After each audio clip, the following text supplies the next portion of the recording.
सुप्रभात प्यारे विद्यार्थियों। बीए द्वितीय वर्ष की कक्षा में आज हम हिंदी साहित्य के अंतर्गत द्वितीय प्रश्न पत्र में हिंदी नाटक के विकास पर चर्चा करेंगे। हिंदी नाटक के विकास में मुख्य रूप से आज हमारी चर्चा का विषय रहेगा प्रसादोत्तर स्वतंत्रता पूर्व हिंदी नाटक एवं स्वातंत्र्योत्तर नाटक 1947 से आज तक।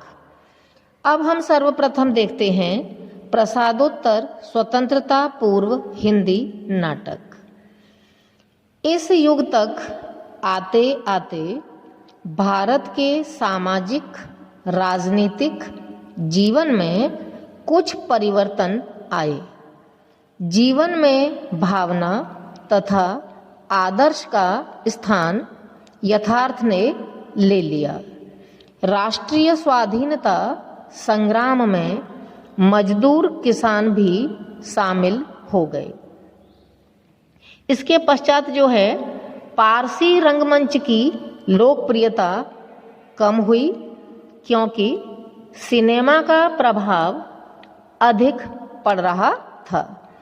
इस काल में दो प्रकार के नाटक लिखे गए, मुख्य रूप से दो प्रकार के नाटक लिखे गए।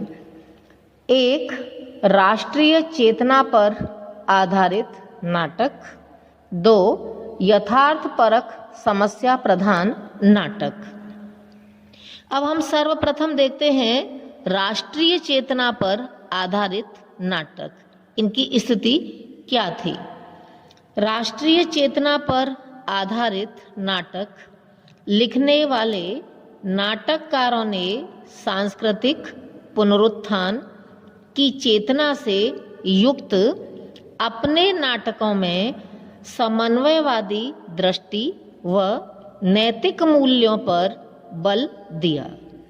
इस कोटि के उल्लेखनीय नाटक एवं नाटककार ये हैं, यानी ये इधर जो दर्शाए गए हैं वो नाटककार हैं, और दाईं ओर जो है दर्शाई हुई जो है नाम वो उनके नाटक हैं।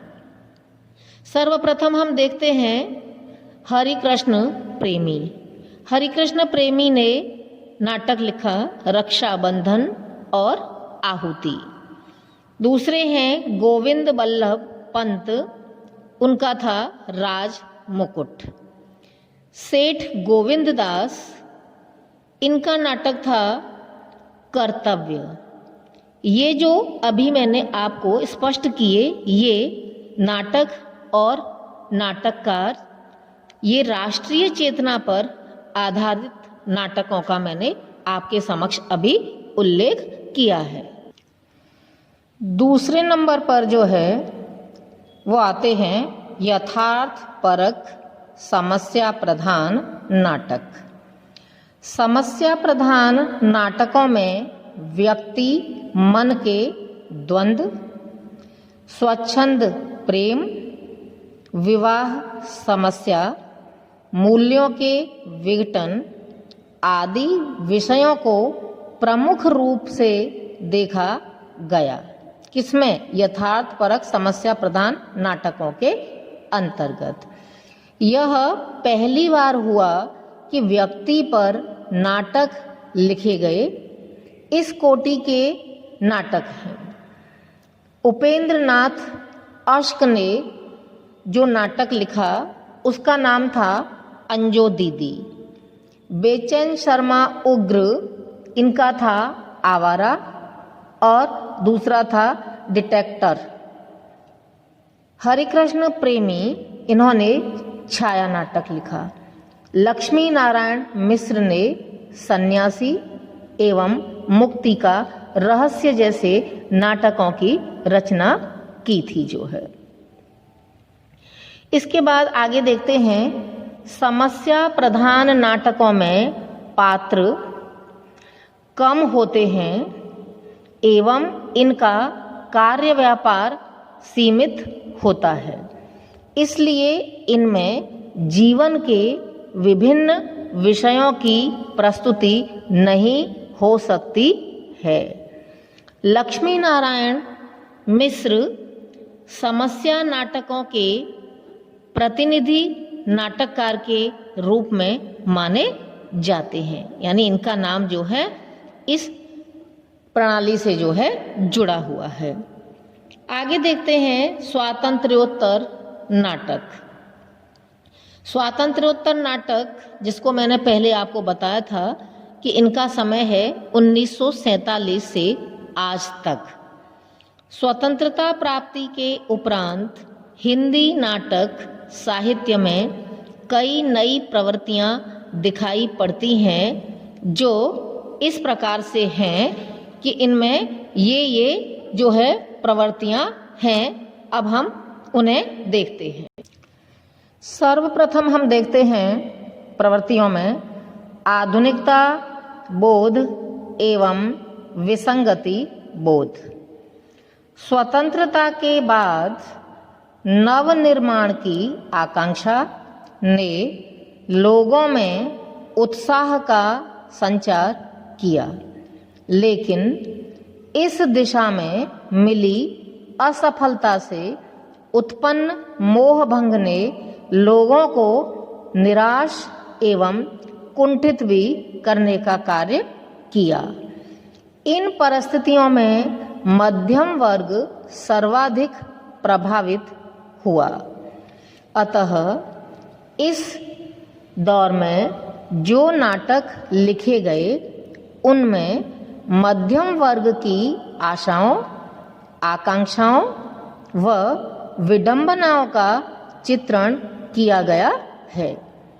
इन नाटककारों ने आधुनिकता बोध के नाटक लिखे। इन्होंने यानी इस समय जो लिखने वाले थे उन्होंने नवलेखन के दौर के नाटक या नया नाटक नाम से भी इनको जाना जाता है। भुवनेश्वर प्रसाद के असर नाटक से आधुनिकता बोध का आरंभ माना गया है। इन्हीं के दूसरे नाटक तांबे के कीड़े से विसंगति बोध के नाटक की शुरुआत हुई है। विसंगति बोध का जब नाम आया है तो हम विसंगति बोध क्या है इसके संबंध में भी समझ लेते हैं कि विसंगति बोध का अर्थ है मानव जीवन का निरुद्देश्य और अर्थहीन होना। कामू सैमुअल बेकेट की पाश्चात्य एब्सर्ड परंपरा से मिलते जुलते ऐसे नाटक काफ़ी मात्रा में लिखे गए। आधुनिकता बोध को स्थापित करने की दृष्टि से धर्मवीर भारती का अंधा युग एवं मोहन राकेश के आधे अधूरे आषाढ़ का एक दिन एवं लहरों के राजहंस भी उल्लेखनीय हैं।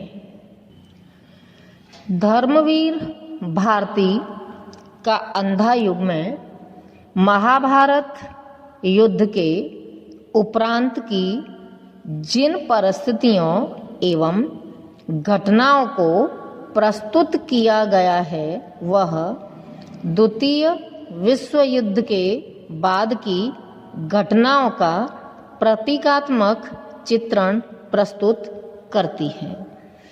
अपनी प्रतीकात्मकता से यह नाटक सिद्ध करता है कि कोई भी लड़ाई सत्य के लिए नहीं बल्कि सत्य से हटकर होती है। दोनों पक्ष असत्य होते हैं, कोई कम और कोई अधिक।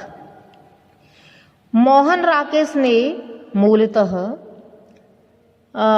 आधुनिक मानव के द्वंद्व और तनाव को अपने नाटकों का विषय बनाया है।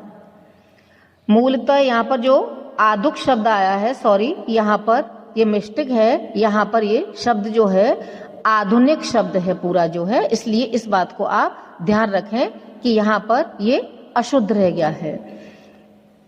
रंगमंच के स्तर पर मोहन राकेश प्रसाद की सीमाओं का अतिक्रमण करते हैं।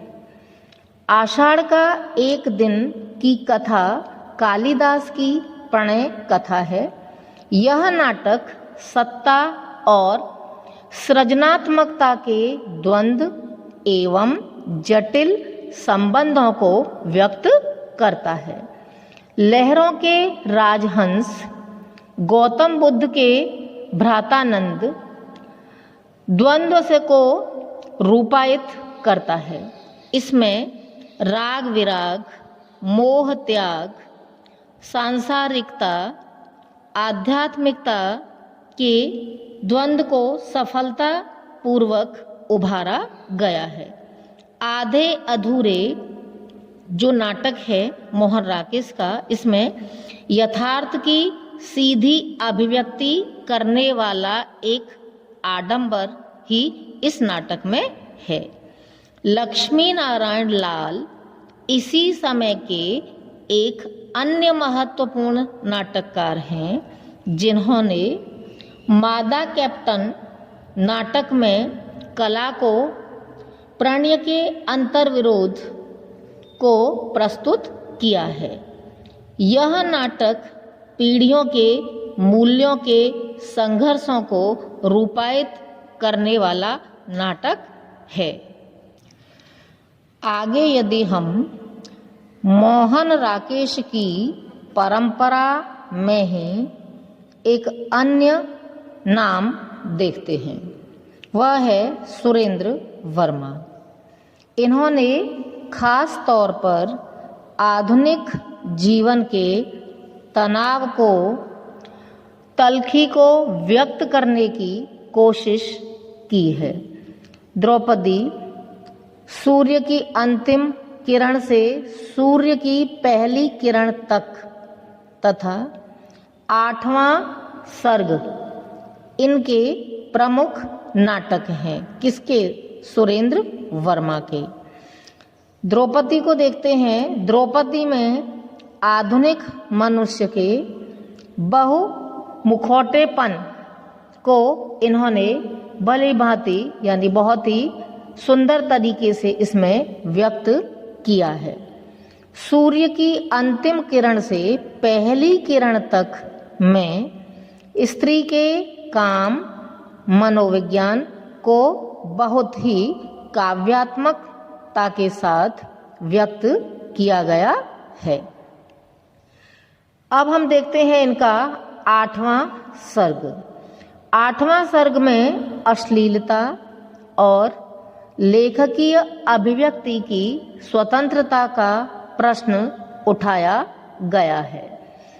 इस काल में भ्रष्टाचार, पीढ़ियों के संघर्ष, संबंधों की अर्थहीनता, समसामयिक व्यंग्य, राजनीतिक संदर्भ आदि विषयों पर नाटक लिखे गए। दूसरा है पाश्चात्य शिल्प। पाश्चात्य शिल्प को देखते हैं। इस समय पाश्चात्य रंग शिल्प पर आधारित कई नाटक आए, जिसमें सूत्रधार, कथा विहीनता, नायकहीनता का प्रचलन बढ़ा। हिंदी नाटक को नवीनता की ओर उन्मुख करने में रमेश बख्शी का योगदान अत्यधिक महत्वपूर्ण रहा है। अब आगे हम 70 के दशक की स्थिति को देखते हैं कि 70 के दशक तक हिंदी नाटक की रंगमंचीयता काफ़ी खुली और कथा के स्तर पर उसमें विस्तार एवं सूक्ष्मता आ गई। इन नाटकों की अंतर्वस्तु काफ़ी व्यापक है। किसकी? 70वें दशक के नाटकों की।